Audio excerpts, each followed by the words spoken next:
আসসালামু আলাইকুম।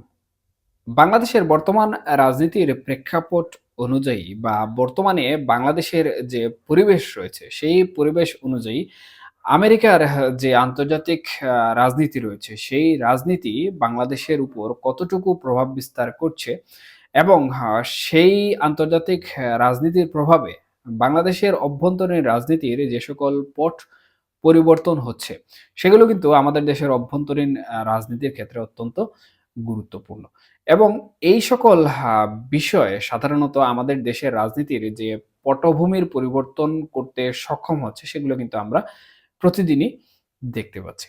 এবং এই যে আমেরিকা বা ডোনাল্ড ট্রাম্প প্রশাসন যেটি রয়েছে, সেটি কিন্তু এখনো তাদের পূর্ণাঙ্গ ক্ষমতা আনুষ্ঠানিকভাবে গ্রহণ করেনি।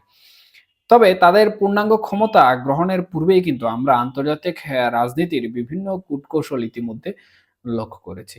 এবং ট্রাম্প প্রশাসনের যে নীতিগুলো রয়েছে, সেই নীতির আলোকে কিন্তু ট্রাম্প প্রশাসন তাদের কার্যক্রম ইতিমধ্যে পরিচালনা করা শুরু করেছে। এখন ট্রাম্পের যে রাজনীতি রয়েছে বা ডোনাল্ড ট্রাম্পের যে রাজনীতি রয়েছে বাংলাদেশকে ঘিরে, সেই রাজনীতি কি আসলে আওয়ামী লীগের জন্য ট্রাম্প কার্ড হিসাবে কাজ করছে কিনা, এটিও কিন্তু অনেকটা চিন্তার বিষয়। এবং এই বিষয় নিয়ে কিন্তু রীতিমতো বাংলাদেশের রাজনীতির পাড়ায় নানা ধরনের আলোচনা এবং সমালোচনার জন্ম হচ্ছে। ইতিমধ্যে কিন্তু বাংলাদেশের অন্তর্বর্তীকালীন সরকার প্রধান যিনি রয়েছেন, উনি উনার যে একান্ত যে সকল সাক্ষাৎকার সমূহ রয়েছে বিভিন্ন গণমাধ্যমে, সেগুলো যদি আমরা লক্ষ্য করি তাহলে আমরা দেখতে পাই যে বিভিন্ন সাক্ষাৎকারে কিন্তু দেশের চলমান পরিস্থিতি বিষয়ে উনি সাধারণত খুব উদাসীনভাবে উনার বক্তৃতা দিয়ে যাচ্ছেন। এবং উনি সচরাচর বলছেন যে সংস্কার যে কাজটি উনাদের দায়িত্বে রয়েছে, সেটি যদি আমরা অর্থাৎ এই দেশের রাজনৈতিক দল এবং সাধারণ জনগণ যারা রয়েছেন উনারা যদি না চান, তাহলে উনারা নির্বাচন দিয়ে উনাদের দায়িত্ব শেষ করবেন। একই সাথে আরেকটি বিষয় কিন্তু এখানে খুব স্পষ্টভাবে উনি প্রকাশ করেছেন। সেটি হচ্ছে আন্তর্জাতিক ভাবে অন্তর্বর্তীকালীন সরকার বিভিন্নভাবে চাপের সম্মুখীন হচ্ছে। এবং উনার যেই বস্তুনিষ্ঠ সাক্ষাৎকারগুলো, এই সাক্ষাৎকারগুলো কিন্তু আমাদের বুঝতে কোনো প্রকার দ্বিধা রাখে না।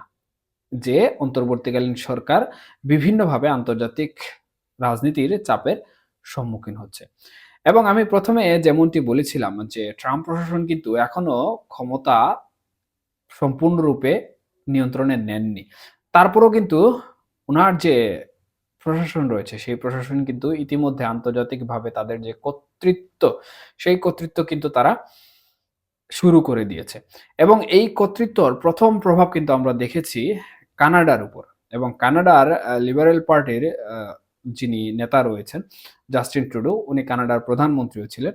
উনি কিন্তু ইতিমধ্যে উনার পদত্যাগের ঘোষণা দিয়েছেন। এটি কিন্তু ভারত এবং আমেরিকার যে একটি রাজনৈতিক আ চাল বা রাজনীতির কূটকৌশল, এটি কিন্তু অনেকভাবেই আমরা বুঝতে পারছি। এছাড়াও গালফ অফ মেক্সিকো যেটি রয়েছে, সেটিকে সাধারণত Donald Trump Gulf of America হিসাবে স্বীকৃতি দেওয়ার জন্য ইতিমধ্যে কিন্তু উনার সামাজিক যোগাযোগ মাধ্যম সমূহে জানান দিয়েছেন। এছাড়া পানামা খাল নিয়েও কিন্তু উনার যে একটি দূরদর্শী আন্তর্জাতিক রাজনীতি রয়েছে, সেটিও কিন্তু আমরা উনার সামাজিক যোগাযোগ মাধ্যমের বার্তাগুলো থেকে কিন্তু লক্ষ্য করছি। তবে এই যে আন্তর্জাতিক রাজনীতি রয়েছে ট্রাম্প প্রশাসনের, এই রাজনীতির মাধ্যমে কিন্তু বাংলাদেশ বর্তমান যে পরিস্থিতি রয়েছে, সেই পরিস্থিতি কিন্তু অনেকটাই ঘোলাটে হচ্ছে। এবং এই ঘোলাটে হওয়ার কারণস্বরূপ আসলে বাংলাদেশে পরবর্তীতে কি ঘটবে বা বাংলাদেশের রাজনীতির কি পরিবর্তন হবে, এই বিষয়টি নিয়েও কিন্তু নানা ধরনের আলোচনা সমালোচনার সৃষ্টি হচ্ছে। একইভাবে নানা ধরনের প্রশ্নও কিন্তু তৈরি হচ্ছে।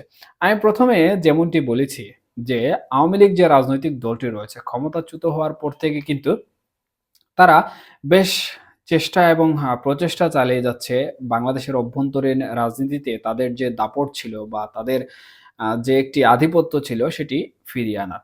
কিন্তু জো বাইডেনের প্রশাসন থাকা অবস্থায় কিন্তু তারা সেটি করতে সক্ষম হয়নি। তবে ডোনাল্ড ট্রাম্পের প্রশাসন নির্বাচনে জয়লাভ করার পর থেকে কিন্তু আওয়ামী লীগের রাজনীতি নিয়ে ভিন্ন মত এবং ভিন্ন রূপ। অর্থাৎ আওয়ামী লীগের রাজনীতির যে পট পরিবর্তন হয়েছে সেটি কিন্তু আমরা খুব ভালোভাবেই লক্ষ্য করছি। এবং যে সকল প্রশ্নসমূহের জন্ম ইতিমধ্যে হয়েছে, সেগুলো আসলে ট্রাম্প প্রশাসনের চাপের প্রয়োগে আদৌ বাস্তব রূপে প্রকাশিত হবে কিনা সেটিও কিন্তু অনেকটাই দেখার অপেক্ষায় রয়েছে গোটা বাংলাদেশের রাজনীতিবিদেরা। তবে আন্তর্জাতিক রাজনীতির প্রভাব একটি দেশের রাজনীতিতে খুব গুরুত্বপূর্ণ এবং সেই আন্তর্জাতিক রাজনীতির প্রভাব ক্ষমতার রদবদল থেকে শুরু করে ক্ষমতার প্রেক্ষাপট পরিবর্তনও কিন্তু অনেকাংশে করে দেয়। এবং বাংলাদেশের প্রেক্ষাপটে বর্তমানে দেশে যে অস্থিতিশীল পরিস্থিতি রয়েছে, সেই অস্থিতিশীল পরিস্থিতিকে নিয়ন্ত্রণ করার জন্য অন্তর্বর্তীকালীন সরকার কিন্তু বিভিন্নভাবে চেষ্টা করে যাচ্ছে। তবে বিভিন্ন বিষয়ে কিন্তু অন্তর্বর্তীকালীন সরকার ইতিমধ্যে তাদের গ্রহণযোগ্যতা হারিয়েছে এবং তাদের উপর জনগণের যে একটি অগাধ বিশ্বাস এবং ভালোবাসা বা ভরসা ছিল সেটি কিন্তু অনেকটাই পরিবর্তন হওয়া শুরু করেছে। এদিকে শেখ হাসিনা যিনি রয়েছেন বর্তমানে ভারতে অবস্থান করছেন এবং উনার যে রাজনৈতিক দলটি রয়েছে বাংলাদেশ আওয়ামী লীগ, তাদের মাঠ রাজনীতিতে ফেরা প্রসঙ্গে কিন্তু আন্তর্জাতিক রাজনীতি বা ডোনাল্ড ট্রাম্প প্রশাসন কি অবস্থান নিচ্ছেন বা কি ভূমিকা পালন করছেন সেটিও কিন্তু সামাজিক যোগাযোগ মাধ্যম থেকে শুরু করে আমাদের সামাজিকভাবে ব্যাপক আলোচিত এবং সমালোচিত হচ্ছে। অনেকেই কিন্তু ট্রাম্প প্রশাসনের ফাইনাল খেলা হিসাবেও কিন্তু বর্তমান পরিস্থিতিকে অনেকটাই আলোকপাত বা উদাহরণ হিসাবে ধরে নিচ্ছেন। এবং সেটি হচ্ছে ইতিমধ্যে আমরা দেখেছি যে জো বাইডেন কর্তৃক যিনি মনোনীত ছিলেন বাংলাদেশ দূতাবাসের রাষ্ট্রদূত হিসাবে, উনি কিন্তু এখন পর্যন্ত উনার দায়িত্বে আসতে পারেননি।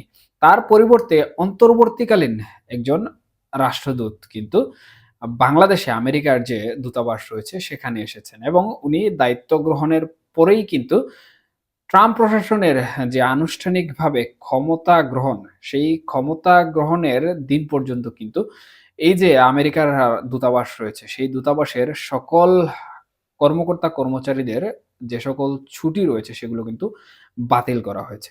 সুতরাং এখানে নিঃসন্দেহে বলা যায় যে এই যে রাষ্ট্রদূত কর্তৃক এবং আমেরিকার ট্রাম্প প্রশাসন কর্তৃক বাংলাদেশের অভ্যন্তরীণ রাজনীতি এবং আমাদের যে অন্তর্বর্তীকালীন সরকার রয়েছে তাদের উপর যে চাপ প্রয়োগ করা হচ্ছে বা তাদেরকে কিভাবে বাংলাদেশের অস্থিতিশীল পরিস্থিতি থেকে স্থিতিশীল পরিস্থিতিতে আনার জন্য তাগিদ দেওয়া হচ্ছে, সে বিষয়ে কিন্তু কোনো প্রকার সন্দেহ নেই।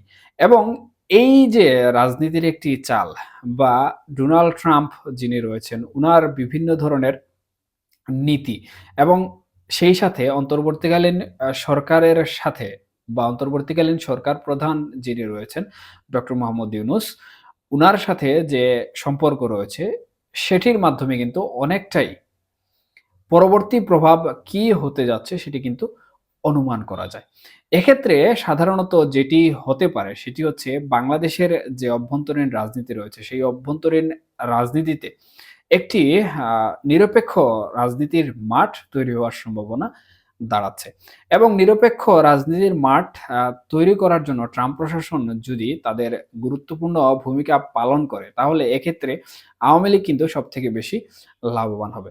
কারণ আওয়ামী লীগ কিন্তু বর্তমানে তাদের যে মাঠ রাজনীতি রয়েছে সেই মাঠ রাজনীতিতে কোনোভাবে ফিরতে সক্ষম হচ্ছে না। সুতরাং এখানে আন্তর্জাতিক চাপের প্রভাবে যদি এই যে আইন কানুন এবং বাংলাদেশের রাজনীতিতে ফেরার জন্য যে সকল বিষয়বস্তু বা যে সকল গুরুত্বপূর্ণ বিষয়াদি রয়েছে সেগুলোতে যদি হস্তক্ষেপ সৃষ্টি করা হয়, তাহলে বাংলাদেশের অন্তর্বর্তীকালীন সরকার যেটি রয়েছে সেটি কিন্তু অনেকটাই স্থিতিশীল বা নিরপেক্ষ অবস্থায় চলে যাবে। মূলত এটিকে সাধারণত প্রশাসনিক নিরপেক্ষতা হিসাবে ধরে নেওয়া হয়। আর প্রশাসনিক নিরপেক্ষতা যদি চলে আসে তাহলে কিন্তু বাংলাদেশে আওয়ামী লীগের রাজনীতিতে ফেরা বা মাঠ রাজনীতিতে ফেরা কিন্তু খুবই সহজ হয়ে দাঁড়াবে। এবং এর প্রভাবে সাধারণত জনমতের ভিত্তিতে যদি অন্তর্বর্তীকালীন সরকার অথবা তাদের যে তত্ত্বাবধায়ক সরকার গঠনের পরিকল্পনা রয়েছে সেটি যদি বাস্তবায়িত হয় তাহলে একটি নির্বাচন অনুষ্ঠিত হবে এবং সেই নির্বাচনের ভিত্তিতে সাধারণত একটি সরকার গঠন করা সম্ভব হবে। এক্ষেত্রে কিন্তু ১ম এ যেভাবে বলা হয়েছে বা মানুষ যেভাবে প্রশ্ন করছেন যে আমেরিকার জন্য ট্রাম্প কার্ড কিনা, আমি এই বিষয়ে কিন্তু একমত পোষণ করছি। এবং ট্রাম্প প্রশাসনের এই আন্তর্জাতিক রাজনীতির চাপ কিন্তু সত্যিকার অর্থে আওয়ামী লীগের রাজনীতির জন্য ট্রাম্প কার্ড হিসাবে গুরুত্বপূর্ণ ভূমিকা পালন করছে।